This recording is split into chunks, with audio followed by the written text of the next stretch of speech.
I never thought my life would take a turn like this. My name is Mark, and I've been married to Melissa for the last 8 years. We have 2 kids, a beautiful house in a quiet suburb, and what I thought was a strong relationship. A few months ago, though, things started to change. Melissa became distant, preoccupied with her phone and less interested in spending time with me. I brushed it off as stress from work. She's a nurse and often comes home exhausted. But in the back of my mind, something felt off. The first real sign I noticed was when she got a new phone. She insisted that her old one was giving her trouble, but the way she handled the new device raised my suspicions. She started to keep her phone face down all the time and would leave the room to take calls, which was unusual for her. Sure, we all have our secrets, but I used to think we shared everything. I even joked about her needing a new phone, and she laughed it off, but I caught a glimmer of something in her eyes, a flash of guilt. It didn't sit right with me. I tried to push my worries aside. After all, it could be nothing. But I couldn't shake the feeling that there was someone else in the picture, so I began to pay close attention to her behavior. One Saturday, while we were driving to visit my parents, my Bluetooth connected to her phone when she received a notification.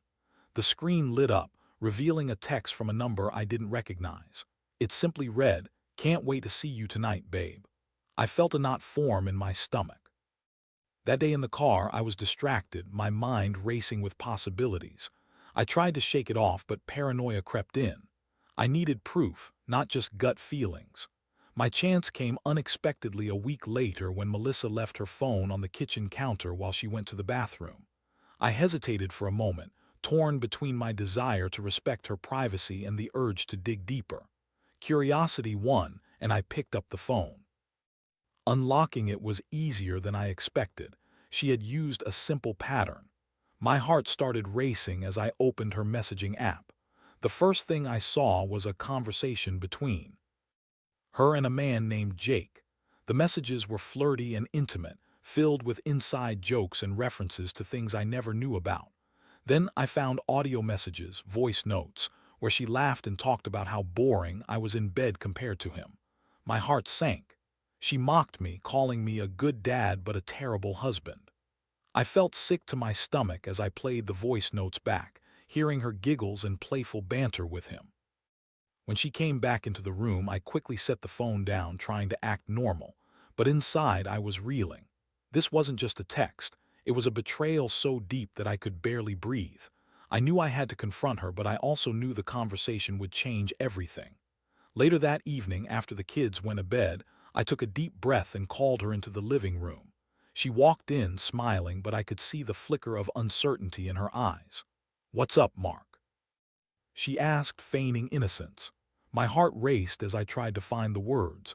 I had so much to say, so many accusations, but I chose to keep it simple. "I know about Jake." Her reaction was immediate, a flash of panic followed by anger. "What are you talking about?" she snapped, defensively crossing her arms. I could see her mind working, trying to formulate a lie. The moment felt surreal, like I was watching a scene unfold in a movie. I told her everything I had found, the texts, the voice notes. Each revelation caused her defenses to crumble a little more. Her excuses came pouring out.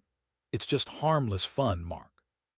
I didn't mean anything by it," she pleaded, her voice rising in pitch. "You've been distant, and I needed someone to talk to." But it felt like a slap in the face. My heart raced with every revelation I shared and each lie she tried to spin. I felt betrayed, not just by her infidelity, but by the very foundation of our marriage. As the conversation progressed, I felt a whirlwind of emotions: anger, betrayal, and sadness. The more she spoke, the more I understood that the woman I once knew was slipping away. I realized I was confronting not just her actions, but the reality of our relationship. I walked away that night feeling like my entire world had shifted. The kids were asleep, and I was alone in the dark, wrestling with a storm of emotions. I didn't know how to process everything. The love I thought we had felt like a cruel joke. I had trusted her, and she had shattered that trust in ways I never could have imagined. How could I move forward from this? How could I ever look at her the same way again? The questions loomed heavy in my mind, and I knew I had a decision to make. One that would forever change our family. The days that followed my confrontation with Melissa were a blur of confusion and heartbreak. I felt like I was living in a nightmare I couldn't wake up from. Each morning I would wake up, turn to my side and see her lying there, the woman I thought I knew, and it would all come rushing back. The betrayal, the lies, the mocking voice notes. I hated that I had to share the same space with her, yet I couldn't bring myself to leave. We had built a life together, and the kids were everything. To me, Melissa tried to act normal, but I could see the effort she put into it, the forced smile, the attempts to initiate conversation. Each time she tried to touch me or cuddle, I pulled away, feeling the tension between us like a thick fog. It was suffocating. She would ask me if I was okay, but I would just nod, refusing to engage. My silence felt like a wall between us, and I wondered if she realized how deep the chasm had grown. Then came the day I decided I couldn't take it anymore. I had been researching infidelity and its effects on marriages, trying to understand if it was something we could work through. I had read countless stories from others who had faced the same betrayal, and I knew I had to make a choice. I either had to fight for our marriage, or I had to fight for my own sanity. One afternoon, after doing some serious soul-searching, I called a family meeting. Our kids, Ethan and Lily, had just come home from school, and Melissa was sitting at the kitchen table, scrolling through her phone. I cleared my throat, feeling the weight of my decision pressing down on me. "Can we talk, everyone?" I asked, my voice steady despite the turmoil inside. The kids looked between us, sensing the tension. Melissa put her phone down and nodded slowly. "What's going on?" she asked, her tone already laced with worry. I took a deep breath, reminding myself that I needed to stay calm. "I think we need to have a serious discussion about our family," I said, trying to choose my words carefully. Ethan, who was 9, perked up and asked if it was about his grades. Lily, who was 6, was busy doodling on her homework, blissfully unaware of the gravity of the moment. I turned to Melissa and I could see her shifting in her seat, readying herself for whatever was coming. "I think we need to talk about our relationships, specifically ours, Melissa." I began, my voice firm. "Things have changed between us and we can't pretend everything is fine anymore." She opened her mouth to protest, but I held up my hand. "I know about Jake. I know you've been talking to him, and I can't just ignore that." The silence that followed was deafening. The kids shifted uncomfortably, not fully understanding but sensing that this was something significant. Melissa's face turned pale, and for a moment I thought I could see genuine fear in her eyes. "Mark, please," she started, but I didn't let her finish. "I don't want to hear any more excuses," I insisted. "We need to figure out what we're doing from here. Are we going to work on this, or are we going to face the reality that this might be over?" Melissa's expression shifted from fear to anger. "You think you can just throw everything away because of one mistake? You're being dramatic," she snapped, her voice rising. I felt my heart race. "Dramatic? I found out you were laughing about how boring I am. That's not just a mistake, that's a choice you made repeatedly. You chose to betray me." Ethan looked at me with wide eyes, clearly confused and worried. "Dad, what are you talking about?" he asked, and I could see Melissa's panic as she realized we were dragging the kids into our mess. "Not right now, Ethan," I said, trying to keep my voice calm. "This is grown-up stuff, but I need you to know that your mom and I are trying to figure some things out." Lily, sensing the tension, reached for Ethan's hand, seeking comfort. "Is everything okay?" she asked, her small voice trembling. I couldn't bear to see their confused faces, but I knew this conversation needed to happen. "No, sweetie, not really," I said, my voice softening. "But we're working on it." Melissa finally spoke up, her tone shifting from defensive to desperate. "Mark, I'm sorry. I really am.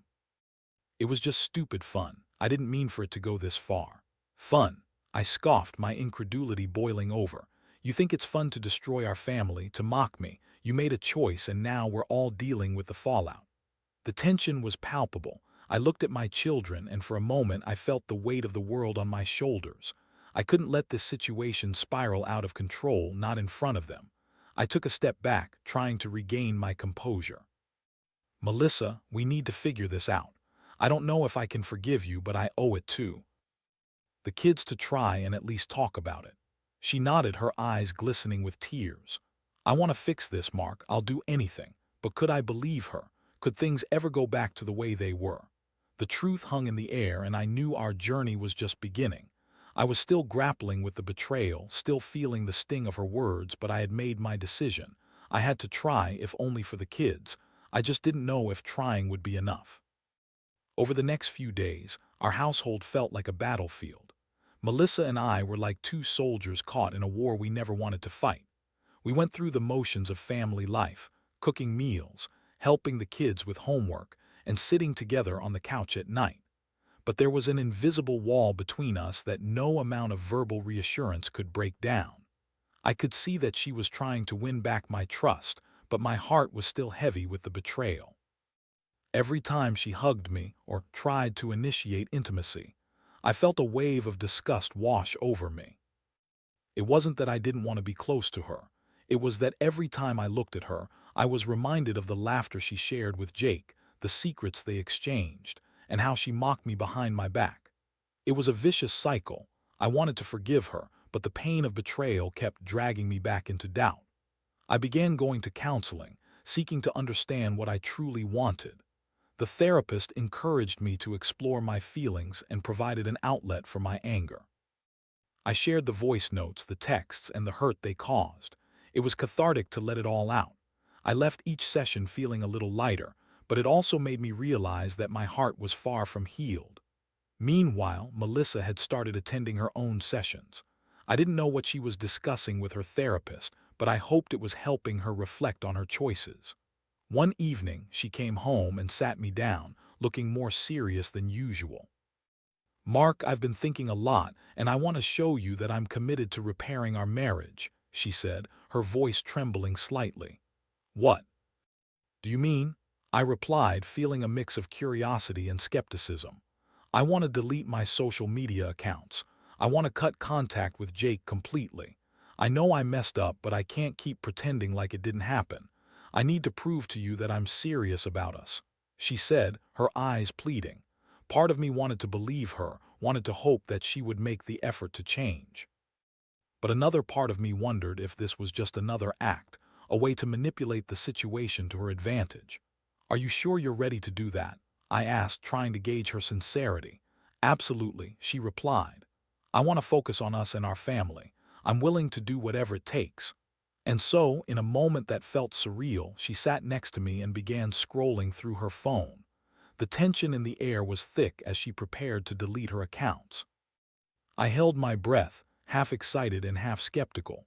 With each tap, I felt a flicker of hope that this might lead us to a better place. When she finally confirmed the deletions, I searched her face for any hint of regret or satisfaction, but all I saw was determination. "I mean it, Mark. I'm committed to rebuilding our relationship," she said softly. I nodded, not trusting the words yet but willing to see where this path might lead. After all, if there was any chance to salvage our family, I had to give it a shot. But a part of me still held back, waiting for the other shoe to drop. As the weeks passed, we entered a tentative phase of rebuilding. We started having regular conversations after the kids went to bed, discussing our feelings, our dreams, and where we went wrong. Melissa became more open about her insecurities and how she felt unappreciated in our marriage. I shared my feelings of inadequacy and how her betrayal had made me question my worth. It was tough, raw, and emotional, but it felt like we were finally beginning to communicate again. Yet despite the progress we made, I couldn't shake the feeling that I was still in a precarious situation. I began investigating Jake, wanting to know more about the man who had pulled my wife into an affair. I discovered he was a colleague of hers at the hospital, someone she had worked closely with during late shifts. It made perfect sense, someone who understood her struggles, who could relate to her long hours and emotional toll. One Thursday night, when Melissa went to bed early, I found myself scrolling through social media, searching for any sign of Jake.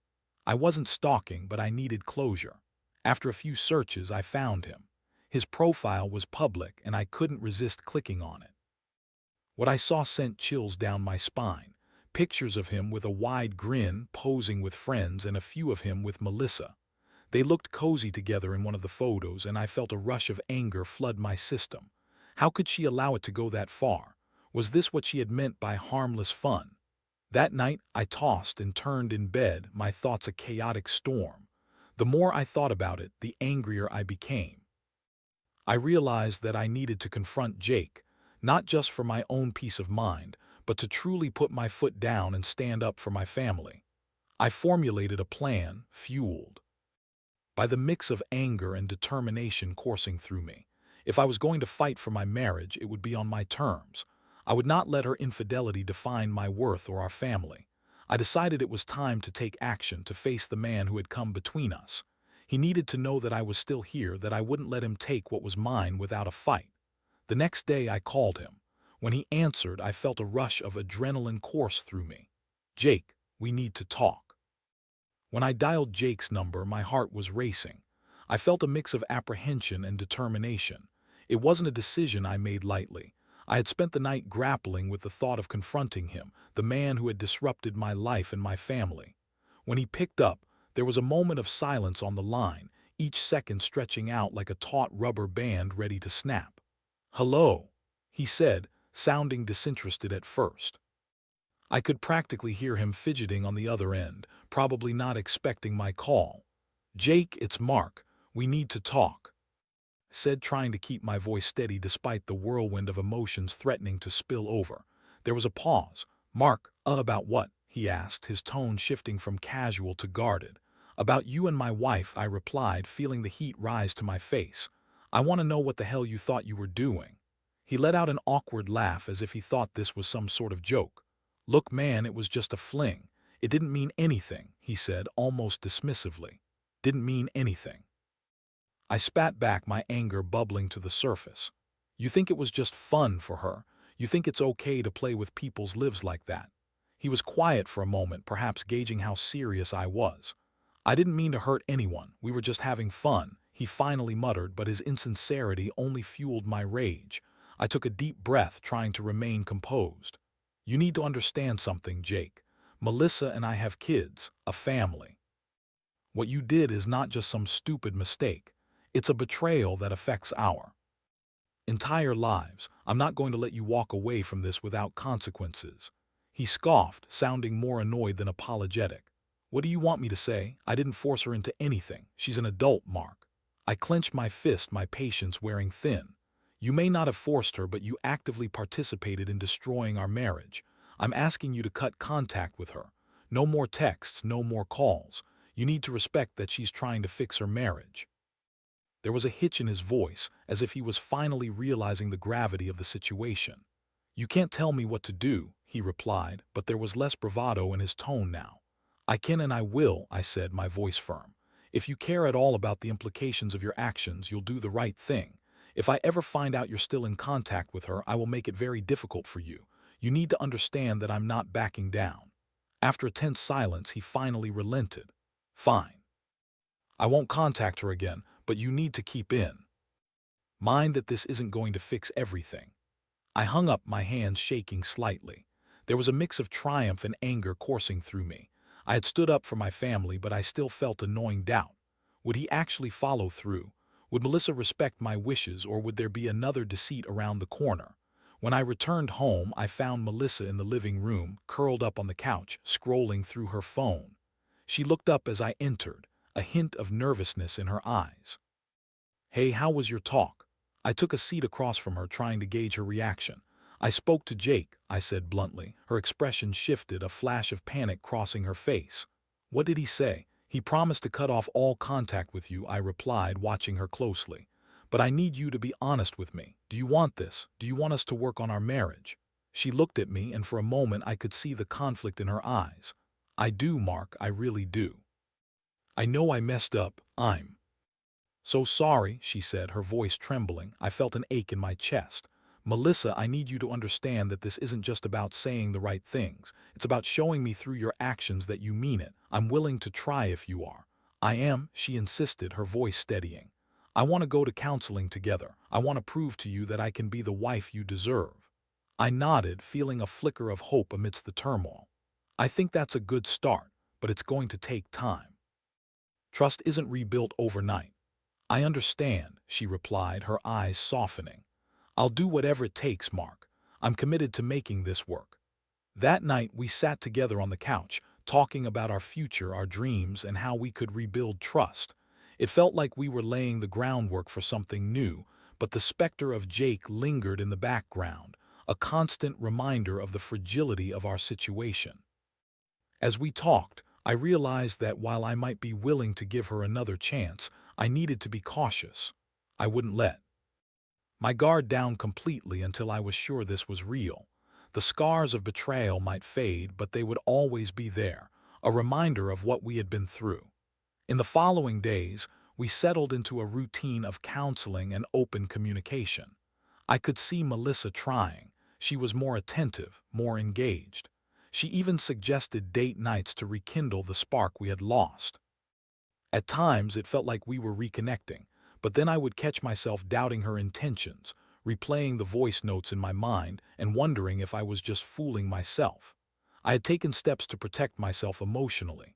I put a password on my phone, making sure she couldn't access my messages. She had earned my trust back, but I wasn't willing to be blindsided again. One evening, after a particularly intense counseling session, I got a text from an unknown number. My heart sank when I opened it. It was a message from Jake, saying he wanted to talk. The flood of emotions came rushing back as I stared at the screen. I had made it clear to him that there would be no contact. Why was he reaching out again? I felt the urge to confront him again, but I knew I needed to talk to Melissa first. Would she understand why I couldn't let this go? Would she see it as me being paranoid, or would she support my decision to keep him out of our lives? I took a deep breath, steeling myself for what lay ahead. This was a turning point. I needed to make a choice that would define our future once and for all. I had fought hard to keep my family together, but the battle wasn't over yet. I would not let Jake's reemergence undo everything we had worked for. I walked into the living room, where Melissa was waiting for me. "I need to talk to you about something," I said, my eyes locking onto hers. The weight of what I had to say hung heavily in the air, and I knew that this conversation would be crucial in determining if we could truly move forward together. I could feel the tension in the room as I sat down across from Melissa. The flickering light from the lamp cast shadows on her face, and I hated that I had to bring this up, but there was no way around it. "I received a message from Jake," I said, my voice steady but laced with tension. Her eyes widened, and I saw a flicker of fear pass over her features. "What did it say?" she asked, her voice barely a whisper. "He wants to talk. After everything, he's still trying to insert himself into our lives," I replied, watching her reaction closely. I needed to know how this affected her. "I thought we were past this. I thought he promised to cut off contact." Melissa's face fell, and I could see the guilt wash over her. "I can't believe he would do that," she said, shaking her head. "I swear I told him to leave me alone. I thought it was over." "Clearly it's not," I said, trying to keep my tone calm even as frustration bubbled beneath the surface. "This is a problem, Melissa. I don't want him in our lives anymore. We need to figure out how to handle this together." She looked down, her hands fidgeting in her lap. "I never wanted any of this, Mark. I regret it every day. I want to make it right." I took a deep breath, the weight of her words settling over me like a heavy blanket. "I know you say that, but it's hard for me to trust you completely. I need to know that you'll take this seriously. You have to cut off any remaining ties with him." "I will," she said, looking up at me with determination. "I promise I'll block him. I'll tell him I don't want to talk again. I'll do anything to show you I'm committed to this." I nodded, but doubt still lingered in the back of my mind. If he keeps reaching out after this, I don't know how I'll handle it. I can't stand the thought of him continuing to interfere, especially when we're trying to rebuild trust. Melissa reached out and took my hand. "I understand. I really want to make this work, and I won't let him mess things up for us. I will handle this. Just give me the chance to prove it." There was desperation in her voice that made me pause. I wanted to believe her, to take that leap of faith, but every instinct in me warned against it. Still, I had to consider that she was trying to take responsibility for her actions. "Okay," I said slowly, "but I need to be honest with you too. I don't know how much longer I can keep doing this if Jake doesn't respect our wishes. It feels like every time I turn around, the past is ready to jump back in and hurt us again." "I get it, Mark," Melissa replied, squeezing my hand tighter. "I will take care of this. Just let me show you that I can change." With that, we agreed to confront this situation head-on. I watched her as she picked up her phone and began to type a message. I felt a mix of hope and apprehension. I didn't want to be the one holding her back, but I also didn't want to be blind to the potential fallout. She typed a message to Jake that read, "I need you to stop contacting me. I'm working on my marriage and I can't have you in my life anymore." After pressing send, she looked up at me, her expression a mixture of relief and anxiety. "It's done," she said. "I blocked him too." I nodded, trying to suppress the swell of hope in my chest. "I appreciate you doing that. Just be aware if he tries to reach out again, I'm going to have to take a stand. I can't be the one to clean up the mess every time." "I understand, Mark. I promise I'll be honest with you," she said, her eyes earnest. That evening, we settled down to watch a movie with the kids, trying to immerse ourselves in normalcy. But the shadow of Jake loomed large in my mind, his presence a constant reminder of our struggles. I didn't want my children to sense the tension between us, but I couldn't shake the feeling that our family was still teetering on the edge. Over the next few days, life continued, but I remained hyper-aware of any signs that Jake might still be lurking in the background. Even with the promise of no contact, I felt uneasy. I had made it clear to Melissa that I didn't want any surprises, and I trusted that she would do her best to honor that. But every time my phone buzzed, my heart raced and I felt a pit in my stomach. Then one night, while we were getting the kids ready for bed, my phone buzzed again. This time, it was a message from a number I didn't recognize. My heart sank as I opened it, praying it wasn't from Jake.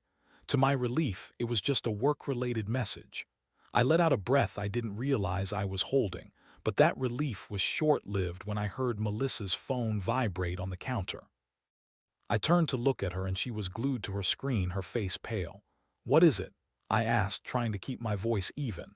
It's Jake," she stammered, biting her lip. My heart dropped and anger surged through me. "You've got to be kidding me, you just told me you blocked him." She held her hands up defensively. "I did, I don't know how he got through." "Are you serious? What did he say?" My voice was shaking now, my anger leaking out in ugly waves. "He just sent a message saying, 'I miss you, Melissa, let's talk.'"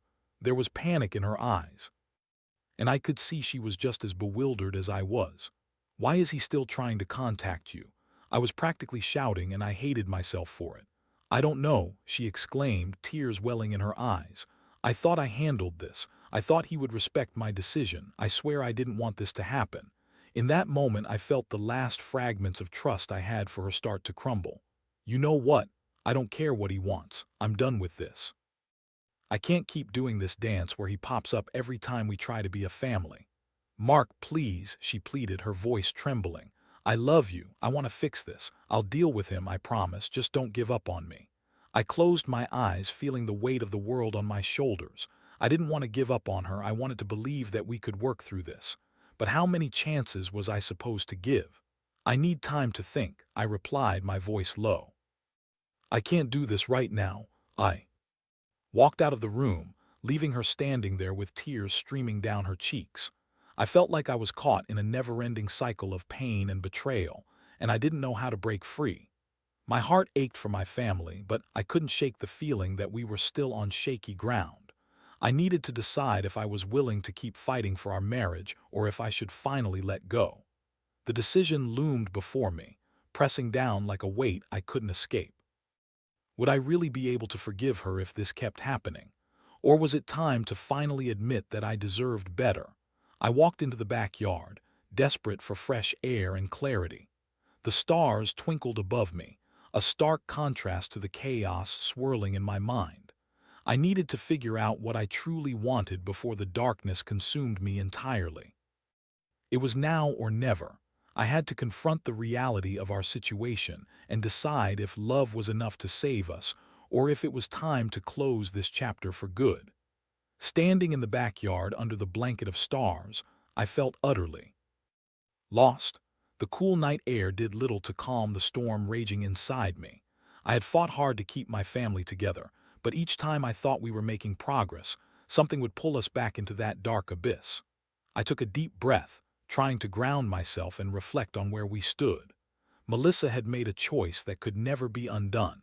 Each message from Jake felt like daggers to my heart, reopening old wounds and dredging up the feelings of betrayal all over again. I had given her a chance to prove her commitment, yet here we were facing another setback. I wished I could just flip a switch and forget the pain, but I knew that was unrealistic. Trust, once broken, took time to rebuild. After a moment of pacing, I decided I needed to confront Melissa again. I couldn't keep burying my feelings. I walked back inside, finding her sitting on the couch, her eyes red and puffy from crying. The sight broke my heart, but I couldn't let sympathy cloud my judgment. "Mark," she said as I approached, her voice shaky. "I'm so sorry. I didn't want this to happen. I thought I was doing everything right." I took a deep breath, my emotions swirling.